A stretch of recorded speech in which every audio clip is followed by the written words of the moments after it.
A different kind of actor you mentioned already, to me at least, and you worked with him, was Gene Mhm. Hackman. You worked with Gene on Yeah. Well, Heist, the that's Mammoth film, and he's the one that I always bring up. I mean, Gary Oldman always brings him yeah. up. Many actors Well, bring him up. Like he, yeah, there's it's good so to talk about him because he just passed. Yeah. just Yeah. passed, and like for me, you know, outside Yeah. looking in, no false notes. That guy just like I believed Never. anything he did. I Yeah. don't necessarily see him, and this is not like a demerit at all, as a chameleon. He just like he was truth. He was just like kind of like that lived in guy, and Right. he could Yeah. do shades of that. But like I said, I never saw anything come out of his mouth that didn't feel real. What I mean, what was your experience watching him up close? And He was amazing. He was able to draw boundaries with people, but also just I saw him kind of protect himself from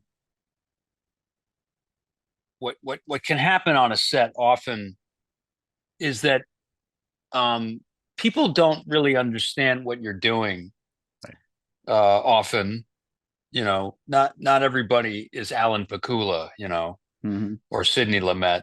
I mean, like often some of the best directors are not necessarily actor friendly, and so that goes for every department. And they don't, and it's fine. They don't need to understand what I'm doing. But I think that you have to um, you have to give them an awareness of it. And sometimes I saw him a couple of times, like just ask for space, Right. when he Because this needed was it. with Mamet, and Mamet famously is kind of like say the words, just say the Say the words. words and stand here. And he's wonderful. I mean, he's done Yeah, some great movies and he's great plays, obviously.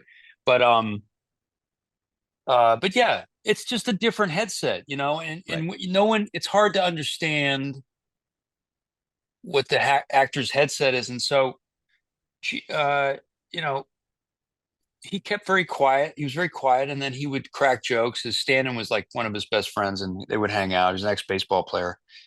He told me some great jokes, and he gave me some advice here and there. I remember going up to him, and I needed some help, and um, he also wanted me to bring it. He wanted me to bring it. He wasn't afraid of a good tennis player opposite him. You know what I mean? I remember one He knew time. that would bring out the best in him, probably. Yeah. Yeah, and same thing with somebody like Malkovich or Chris Walken. It's the same thing. Yeah. Francis McDormand, whatever. They know they're not threatened Right. by someone who's going to pass the ball. And you know, um, that's really that takes great confidence and knowing a lot about the art form of what it entails. That it takes a village. Yeah. You need a good tennis player. Right. I'm sure there's a lot of insecurity for younger actors in Yeah. particular that think they have to kind of like they have to win the scene. They have to kind of, Yeah, yeah, yeah. It wasn't about that with him. yeah. And yeah, I just watched Scarecrow, man, again, and I was watching Royal Tenenbaums, I mean, Jesus Christ, he was a monster. Yeah. He's a Yeah. monster. He's probably yeah, one of the three or four, five greatest actors on the planet Earth. Yeah.